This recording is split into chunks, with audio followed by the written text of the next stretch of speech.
அஸ்ஸலாமு அலைக்கும். இன்றைக்கி நம்ம என்ன ரெசிபி பார்க்க போகிறோன்னா அரபிக் டிஷ்ஷான ஃபலாஃபல் அப்படின்னு சொல்லி ஒரு ஸ்நாக்ஸ் ரெசிபி. அதுக்கு டிப்பு ஹமஸு தான் ரெடி பண்ண போகிறோம்.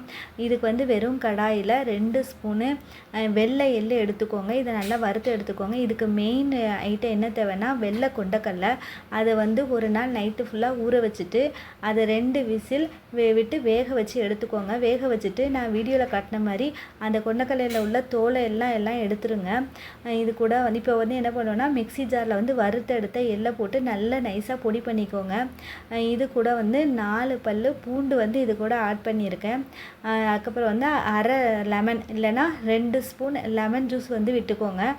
விட்டுட்டு இதை வேக வச்சு நீங்கள் தோல் எடுத்து வச்சுருக்கீங்கல்ல அந்த கொண்டக்கடலையும் இதோட சேர்த்து நல்லா மிக்ஸி ஜாரில் போட்டு அரைச்சிக்கணும். இதுக்கு 2 ஸ்பூன் ஆலிவ் ஆயில் தான் இந்த டிஷ்ஷுக்கு ஊற்றுவாங்க. என்கிட்ட ஆலிவ் ஆயில் இல்லாததுனால நான் ஃபேவரில் வாசனை இல்லாத எண்ணெய் 2 ஸ்பூன் இதில் ஆட் பண்ணிக்கிறேன்.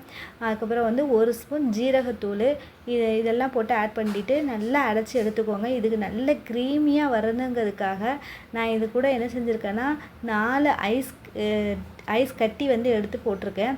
இதை நல்லா போட்டுட்டு நல்லா மிக்ஸி ஜாரில் அடைச்சி எடுத்துக்கோங்க. இதோட ஸ்ட்ரக்சர் எப்படி இருக்குன்னு கேட்டிங்கன்னா நல்ல சாஃப்டான பட்டர் எப்படி இருக்கும் அந்த மாதிரி இருக்கும்.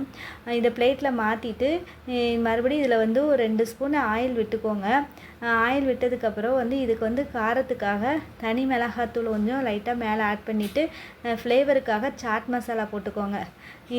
இதை பிட்டா பிரெட்டோட இந்த டிப்பு சாப்பிட ரொம்ப டேஸ்ட்டாக இருக்கும். அதுக்கப்புறம் ஃபலாஃபில் அப்படின்னு சொல்லிட்டு அந்த ஸ்நாக்ஸ் ரெசிபி சொன்னால அதோட இதை சாப்பிட நல்லாயிருக்கும். இதுதான் ஃபலாஃபல். இன்ஷா அல்லாஹ் நெக்ஸ்ட்டு வீடியோ இந்த ஃபலாஃபல் வீடியோ போடுறேன்.